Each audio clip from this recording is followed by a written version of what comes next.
Hello, and welcome to the Season 1 finale of Nightfall. In this series, we use AI Dungeon to write up a completely AI-driven story, and we use UberDuck to bring it to life. When we last left off, our collective heroes had been brought to the fortress of the Nightmare King, where the king invited Spike for a private meeting. We'll be rejoining them in the midst of that meeting, but for now, this chapter, we have all of our main characters kind of collected together, so when we see them together, I'll be leaving people off the screen just because it gets too crowded, and I just don't want there to be... Like, it's gonna, even just showing, like, the important characters, you're gonna see it gets kind of crowded. So I'm gonna be leaving people off, but that doesn't mean they're not there, and you will still hear the occasional line from somebody you don't see on screen, and that's just why. Anyway, let's go ahead and jump in. The Nightmare King sat on his throne, waiting patiently as Spike walked into the massive room. The throne was made of human skulls, and had its own version of Spike's design for a face on the front. Rise! The Nightmare King said, his voice booming. Your Highness! Please call me Hugh, and simply refer to me as Hugh. It's quite boring, but preferable to the other title I've been called Scream. Are you familiar with the man you came here to see me about? Yeah, I have a general idea of what he's about. Hugh told Spike. I've been in contact with him in the past. Spike responded. So do I. I realize among you. The Nightmare King said. I want you to persuade this man to give up his quest, or at least delay it for a while.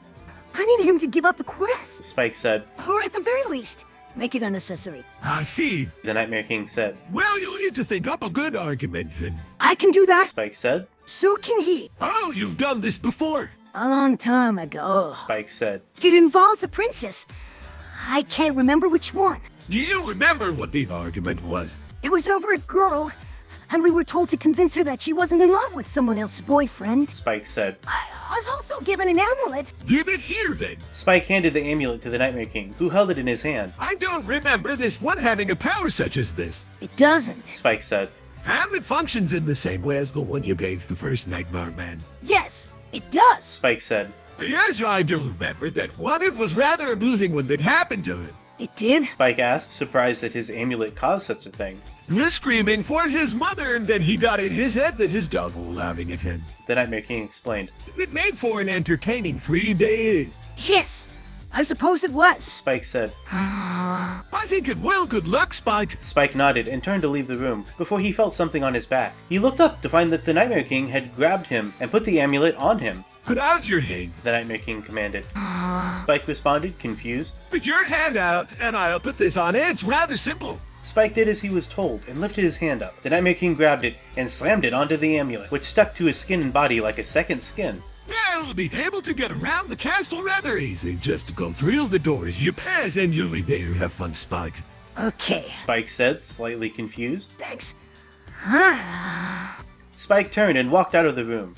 He soon found himself in a long hallway with walls covered in paintings. He looked at one and saw a group of people having fun. He looked at another and saw a man in a robe reading a book. Another showed a winged unicorn flying over a crumbling castle. Yet another showed a large, monstrous spider spinning a web in an attempt to catch an insect. What do these all depict? Spike asked in a somewhat bored tone of voice. And then the paintings began to move. They started crawling out of the walls and flying at him. He flinched back in surprise, dropping the painting behind him and falling back on the floor. The wall hit him in the head, and he fell backwards too, knocking his head against the stone floor and losing consciousness. You took it a bit easy on him, didn't you? A voice said. Spike turned around to see the red-cloaked figure standing in front of him. It was a tall, dark-haired woman with an intimidating mask. You're the Nightmare President. She said flatly. You're the Shadow Weaver. Spike responded, standing up. In the flesh. She said, twirling the wooden dagger at her side. You feel that. Feels like my head's about to explode. Spike said. I'm sure you feel the same way I do. Something like that. Shadow Weaver said. What do you propose we do about it? No! Spike said, frustrated. What can we do? We're playing with a broken board. Giving up so easily. And after I work with Amethyst to bring all of your little friends together. Shadow Weaver said sardonically. You're no leader. Spike responded. You're just a violent criminal who took advantage of a chance caused by the nightmares. Is that a threat, you little prick? Watch your tone. Spike said sternly. You're not in the best position right now yourself. Even defeated, you're still a dangerous enemy. I'll have you know I am still perfectly capable of fighting. Shadow Weaver snarled. Sure you are. Spike said dismissively. Look, we don't want to fight you. We can't do much about it anyway. If you're well enough to fight, you're well enough to kill us. So be it. Shadow Weaver said. I accept your terms. I'll leave you be. Spike responded. What's the point of this? He asked, pointing to the painting of the painting. Why is it attacking us? It is a window to my soul. Shadow Weaver said. I needed to get that out of the way. A soul? As in, your soul is in there. As in, my soul is in there. Shadow Weaver said, rolling her eyes. You are a little out of your mind if you think I'm going to just stand here and let you kill yourself. Spike said. I don't care how much of a hopeless cause you think you are. I don't think I have a hope in hell. Shadow Weaver said. But it's the Nightmare King I want to kill, not myself. Now, you will help me, or I'll kill you. Pick one. Spike gulped, staring at the knife. Help, yeah. He said. They're good choices. Shadow Weaver said. You won't regret it. Shadow Weaver slowly walked forward, staring at Spike. He quickly looked away as she lifted his face with the knife. You should know, though, that if you help me, I will be helping you. I will not kill you. You have my word, Eternal. Help you kill me? I don't think so. Spike snarled. You said it yourself. You're a powerful enemy. I doubt you lost your strength on a mere dragon. You're smart to be wary. Shadow Weaver said, releasing Spike's face. But I'm telling you now, I will not attack you. Do not make me regret this promise. She quickly strolled out of the room, leaving Spike alone. He was confused as all hell, but he felt like if he didn't help her, she might attack him. Shaking his head, Spike walked down the hall and back to the courtyard where his friends were waiting for him. He told them what happened, and that he was going to help the Shadow Weaver kill the Nightmare King. They all looked scared. What if I don't want to help her? Fluttershy asked. Your choice. The Nightmare King said from behind Spike. Although I find it amusing that you've been left in a position where you don't want to help a fellow party. You feel as if you have no choice. Spike quickly turned to find the Nightmare King standing behind him, a black, clawed hand placed against his chest. Don't worry, little dragon. I'll make it quick. Spike struggled, but the Nightmare King was obviously much stronger than he looked. Spike passed out before he could even call for help. Spike? Twilight yelled. What's going on? Back off, unicorn. The Nightmare King commanded. This is between me and the dragon. Twilight gulped but obeyed. She and the rest of the E-supervillains backed off and watched as the Nightmare King approached Spike. He removed his clawed hand from Spike's chest, and Spike stirred, but didn't wake up. I'm going to enjoy this. The Nightmare King said. Spike's eyes fluttered open, and he let out a terrified scream. No, please. Spike begged. You have my help. Good Lord in heaven, have my help. Have mercy on me and let me off this dying body before I embrace the eternal slumber. The Nightmare King burst with laughter and placed his other hand on Spike's head. Maybe I'll have. He laughed. Maybe I will. Before he could follow through with his threat, the Nightmare King was knocked away by a black and red blur. He fell to the ground, stunned, as Shadow the Hedgehog landed between him and Spike. Clinging to his neck was Ginny Wakeman. No. The Nightmare King cried. You killed my friends. She screamed. You'll never take me alive. You'll never get those elements of power. Spike stumbled away from him, looking terrified. The Nightmare King grabbed Ginny's throat and lifted her into the air. His claws, sharp and long, were only a few inches from her face. Let her go. Shadow growled. Never. He roared in reply, and threw her against the wall. Ginny slid down the wall, and the Nightmare King turned to Spike. I'll help you. Spike said, grabbing a fire axe from a bundle of wood on one of the carts. Good. Shadow replied. Let's get the hell out of here. They walked to the fortress wall, where Spike stopped. He kneeled down and rested the axe against the ground. This is where I lost my brother. He fell to the Nightmare King. Yeah, I know the story. Shadow said. You do. Spike asked, surprised. And you're actually listening. You haven't abandoned me as a friend for the sake of revenge. If I was going to do that, I'd have left long ago. Huh. I see. Shadow looked away from him and stared out towards the Nightmare King. This has to be our last stand. Shrek said, and the other E-supervillains agreed. This doesn't work. There's no way in hell your horn is going to get that book before the Nightmare King does. Shouldn't we be doing something to help Spike? Rainbow asked. Like what? He'd die for sure if we got involved. What? The Nightmare King shouted. Are you so seriously thinking about not giving me the book? Do you not find my heroic efforts to save your miserable lives to be worthy? Do you find me to be some kind of monster? No. If not, you wouldn't be here. Come on, give me the book. Fuck the book. SpongeBob said. We need to help Spike. Yeah, let's go, guys. Mordecai added. Fine, you want to get involved. I'll make you a deal, and I'll give you the book. You don't. You'll kill this dragon. What? You heard me, man? That's not a good deal. Shadow said. It's the best I can do. The Nightmare King said, his eyes burning with an unholy glow. We don't have time to dick around. Spike said. Let's go. The group backed away from the Nightmare King, who cursed them under his breath. In the back of Fluttershy's mind, she heard a familiar voice whisper to her. Go. Tershi. Just go. With that, all of the voices of her friends ceased. She could clearly hear Alcina's voice now, though. Now! You want to get that book! I can help you with that. It would be to your benefit. Yes? Fluttershy couldn't move. She looked at all of her friends, who gave her encouraging looks. Well, don't just stare at it. We're going to die here anyway. Let's get it over with. Twilight shouted. Please, just give me the book. I don't want to have to kill any of you. I can't do that. She said. Not this time. It's not my will. I wish to die honorably, rather than betray the trust of my friends. Fine, and you're stupid dead. Let's just go. No, we're going to do this the fair and square way. I want a duel. What? I want a sword fight. You pick the place and time, and we'll have a duel to settle this fairly. But? No buts. You picked us up off the forest floor and into the sky. You've seen me use my abilities to save every pony else. It's only right that I repay the favor. Well, I suppose that's all right. We don't have much time. The Nightmare King said as he stepped forward and raised his hand. Fine, you want a sword fight? Fine, I'll give you one, Albie.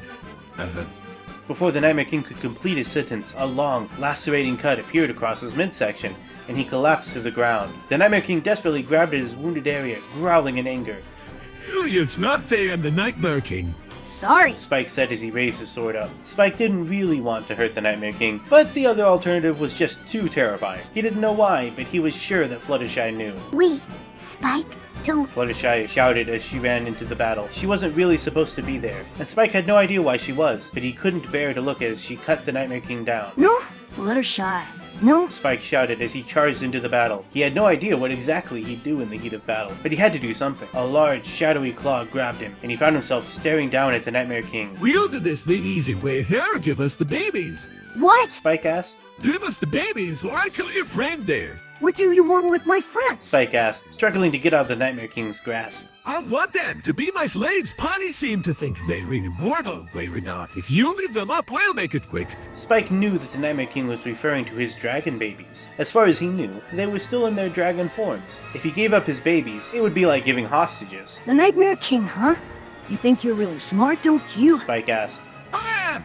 Yeah, well, you weren't smart enough. Spike charged at the Nightmare King, knocking him down. The Nightmare King struggled under Spike, but he was ultimately unsuccessful. Now, you will pay for taking my friends from me. Spike said, kicking the Nightmare King in the face. The Nightmare King gargled for a moment before spitting blood at Spike. Spike recoiled for a moment before charging at the Nightmare King once more. The Nightmare King grabbed Spike by the neck, struggling to get back up. Break! He shouted. In that moment, the Nightmare King's top half fell down, revealing a metal structure around his chest. He resembled a medieval cage with a huge metal ball in the center.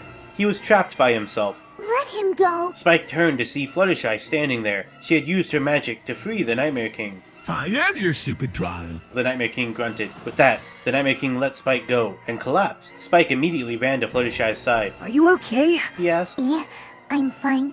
You don't need to worry about me. She said. The Nightmare King can hurt anyone anymore. Are you sure? You don't look fine. Spike said. I'm fine. Thank you. She said, a faint blush coming to her cheek. Spike looked away, embarrassed. He helped Fluttershy pick up the Nightmare King's sword and placed it in her bag. Then he stood by her as she stashed the Nightmare King's body in a nearby treetop. So, what's next? Spike asked. You all head back to Nightfall. Fluttershy said. Have to stay here. You sure, Flutters? I'll be fine. Go on home. Spike looked a little worried, but he nodded. All right. I'll see you later, Fluttershy. Okay. Spike turned, trotting off to his village. Fluttershy said farewell to the rest of her friends as they all headed their separate ways, leaving the monastery empty. Fluttershy closed her eyes and asked Alcina if they'd done the right thing. I think so. She said. I don't think we could have let him go on forever. That darkness had to come to an end. Yes, I suppose you're right. I know I'm right. Fluttershy smiled, and Alcina's ghost hugged her tightly. I'm so proud of you. She whispered into her ear. You did the right thing. As she trotted across the empty room, Fluttershy finally felt as if her life as a Pegasus priestess was at an end. That was when she happened to notice a dark figure lurking in the shadows. Hello. Shadow Weaver said as Fluttershy slowly turned around. You? She shouted. I didn't forget about you. Of course you didn't. She said. You've been a very busy girl these past few years. What do you want? I want to help you, of course. There's a great deal at stake here. I've heard that line before. What do you really want? Shadow Weaver walked forward, stopping a few feet away from Fluttershy. I want to help you defeat your enemy. She said. I want to help you assume the role of the Nightmare Queen. What? I know you're planning to kill the Nightmare King and take his place. She said. You wouldn't be here in person if you weren't planning something like that. The Nightmare King is gone. Fluttershy sighed. I'm sure you saw. His puppet body is in that tree over there. I'm not stupid, Flutters. I know what really happened. You freed the Nightmare King, didn't you? Yes. She said. He sacrificed himself to save Ponyville to free me. I see. And you believe that this... What's your name? Athena. The ghostly figure said. You believe she has spoken the truth about him? Yes. My advice to you, little one, is not to trust her. Fluttershy raised an eyebrow as Shadow Weaver turned to face the ghost. I want you to go back to your grave. What? I want you to go back to your grave. She repeated, as if speaking to a child. You are not of much use to her, and it's best you not get in the way of things. But why would you want me to leave? Because I've been chosen to guide her, little one. Shadow Weaver said. And it is my job to keep her from making any grave mistakes. Like what? We're ghosts. We don't get buried. True is, but there are other lessons to be learned. You are not of this world. You do not understand it, nor the powerful spirits that can live here. Let the adults handle the rest of her training. Let's go. Shadow Weaver turned and walked out the door. She stopped, turning around. What's the matter, Princess Fluttershy? I want to keep Asuna with me. She said. I won't go without her. You don't have a choice. Shadow Weaver said. Yes, I do. She said as a smile formed on her face. Fine, bring the ghost. Shadow Weaver sighed. It's not like I wanted her anyway. Fluttershy smirked and walked towards the Nightmare King's throne. She sat down, feeling the power of the Nightmare Realm flow through her. She knew she could take on the world. She just needed a little more time to prepare, and that was all. The Nightmare King will fall soon. She whispered to herself. So I'll rule this realm. And so that concludes what I'm calling the first season of this series. I'm not done with Nightfall though, as I've gotten pretty attached to these characters and I really want to see more of how they interact and how the AI kind of builds the world around them, you know? So going forward, I want to try something a little different. I've broken our cast up into little pairings with the expectation that certain characters would kind of travel together while leaving the Nightmare King's sanctum. I want to write up 1 or 2 little chapters for each of these pairings, just focusing on them. Because I'd like to kind of focus for a little bit on some smaller side stories that follow the aftermath of all this Nightmare King stuff. I thought it'd be fun to let you all decide who we'd start with, so if I can figure out how, there'll be a poll on my community page or something like that, linked in the description, where you can see everyone I've paired off and vote on who you think the next release should focus on. It might be a bit longer than usual until the next chapter, but if you're subscribed with notifications on, I'm sure you won't miss it. I'm also going to try and upload like a master video that's just these first 10 chapters with all the story stuff, but none of these before and after segments like right now. So if you want like a streamlined way to revisit the story of the Nightmare King saga, then I think that'll be the best way to do it. At any rate, thank you for joining me thus far, and if you haven't seen the previous chapter, you know, here's a little peek at what you missed. I guess we escaped. Said Angel Dust. Yeah, or we not trying. Added Applejack. We don't have much choice but to try to escape. Said Fluttershy. I can't celebrate my graduation when I know several of my friends are dead. Don't worry, Fluttershy. We'll make sure you graduate. Said Spike. Excuse me. Replied Fluttershy. I'll be your stunt pony. Said Spike. I'll help you escape. Fluttershy's jaw dropped open. You would really do that? I'll do more than that. He nodded. I'll make sure you graduate.